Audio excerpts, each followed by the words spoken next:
This is the video on graphing quadratics. When we're graphing, I want to make sure you're using graph paper so that we can see the nuances of the different graphs that we're going to do. We've been talking about quadratics that are in this form ax squared plus bx plus c equals 0. But now we're going to be in graphing. This is not solving, so we need to have two variables. We have to show that it's a relationship between two different objects. And so instead of equals 0, we're going to have it equal y. So we have our two variables, x and y. X is going to be the one that we use as our input. We will be plugging in values for x and then evaluating that and telling us, that will tell us what the value of y is.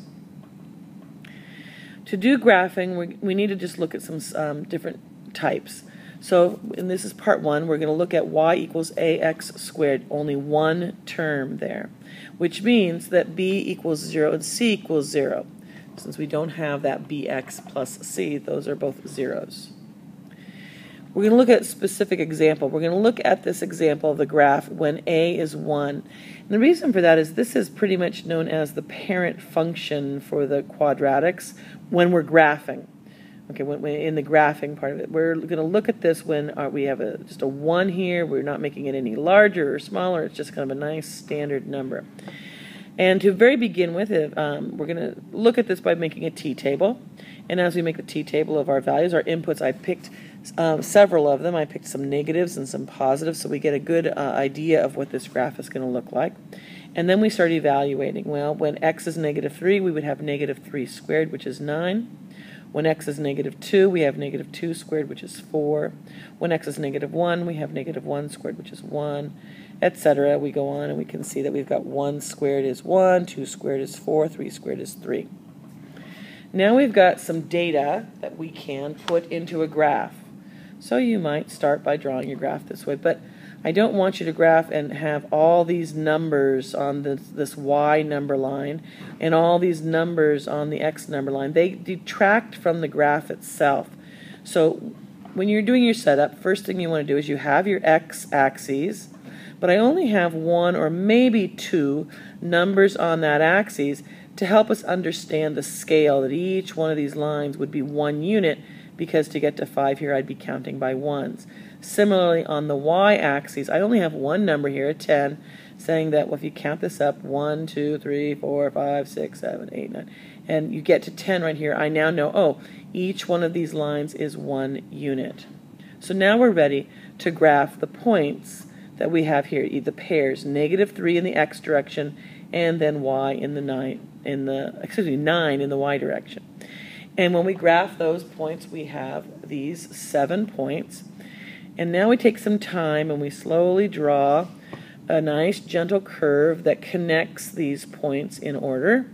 And I have to always start on the right-hand side because I'm not very good at doing this in one curve. So I'm showing you how I actually started down there at the bottom and drew my curve going up this way, and then I come back and I put my pencil back down and draw the curve this way.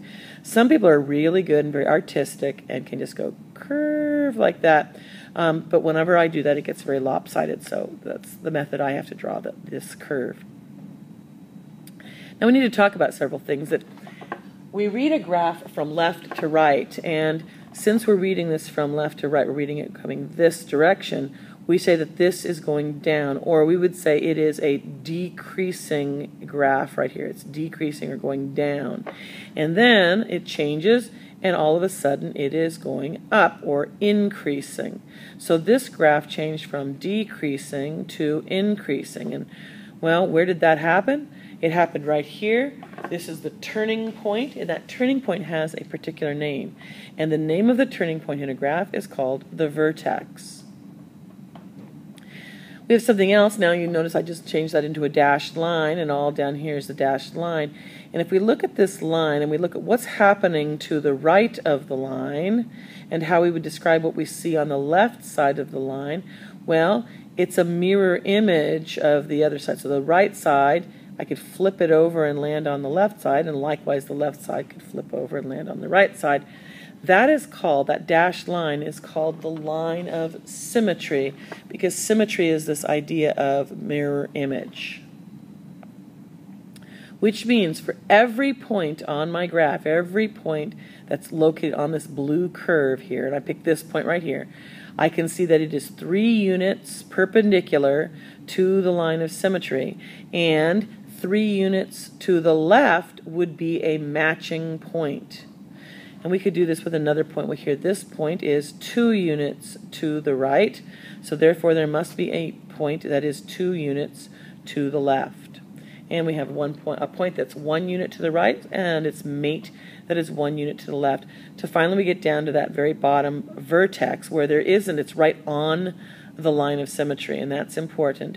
The coordinate for that vertex in this particular graph, in this graph of 1x squared, is 0, 0. The x value is 0, and the equation for the line is x equals 0. The fact that this is x equals 0, where in the vertex the x is 0, is not by coincidence. That is where we get that line of symmetry. It goes through the vertex, and the equation of the vertex is always x equals the x that's in the vertex.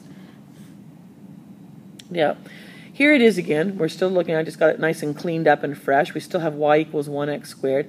These are known now that we've been doing a little bit. This is known as a parabola. The shape is called a parabola, or we say parabolic shape. Let's look at a second equation, y equals 3x. We've now changed our a to 3. We've increased it, and we make a t-table of values, and we're going to evaluate all of those. And so we get 27, and then 12, and 3, and 0, and 3, and 12, and 27. And we go, oh wait, look here in this point here where I have 0, 0. When I look at all of the numbers above that I got from evaluating this t-table, I have 3, 12, and 27. And when I look below it, I go, ooh, I got 3, 12, and 27.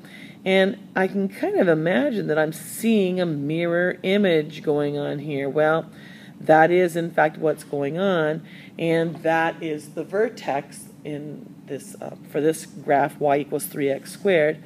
And so I'm taking a little bit of stock in where my line of symmetry would be. My line of symmetry is going to go through that point 0, 0, which is the same as it was for the previous graph. So now I'm going to graph my points, and I've got some of them graphed there, and I'm finishing up graphing, but I didn't graph them all. In fact, I'm missing the negative 3, 27. If I went over to negative 3 and then up to 27, well, that goes right off the graph. So I can't actually show that on this graph, but I did start with negative 2 goes all the way up to 12, which is right here. Okay, negative 2 and up to 12, and then I went negative 1, which went to 3, 0, 0, positive 1, 3, positive 2, and 12. And then that's it.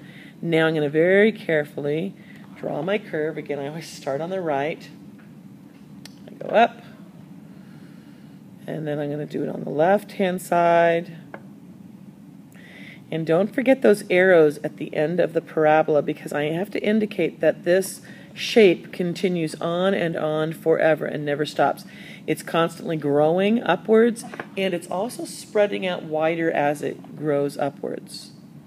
We're going to look at a third equation, y equals 1/3 x squared. We're going to make a t-table of values, and so I have it here. You can pause the video if you need to look at it more carefully. And now we're going to graph each one of those pairs of coordinate points. Oh, but we will notice that we have a vertex because, of course, above it and below it we've got this mirror image of points. So now I'm going to graph those points, and there's I just did the vertex, and now I'm doing some other points. And there's all 7 of them. And now I'm going to gracefully draw this curve with an arrow at the end of that side, that branch. And then I'm going to do the other side. There we go. And we've got that. Now, let's look at these for a minute. I've got the parent function in blue. This was 1x squared. Here, this green one, which I don't know, what would you say that it got smaller? It looks like, well, maybe it got skinnier, or it got narrower, or it's getting closer to the y-axis, or some people say that they call this that it got stretched horizontally. Oh, excuse me, not horizontally. It got stretched vertically. It got stretched upward, and so it made it skinnier or narrow. And the purple one appears to have, starting to flatten out. It's getting wider. You can see that it's getting wider between these 2 points in the same area. Or it's maybe going to get so wide that it's approaching the y-axis. Or if I could grab 2 fingers here and grab it, I'd say I pulled it horizontally, so it's a horizontal stretch. So there's some things that happen. And these are patterns that we notice. And the pattern that we might notice is that as the A increases, as the A is greater than 1, that it got narrower. So it got skinnier. Look at this narrow little parabola.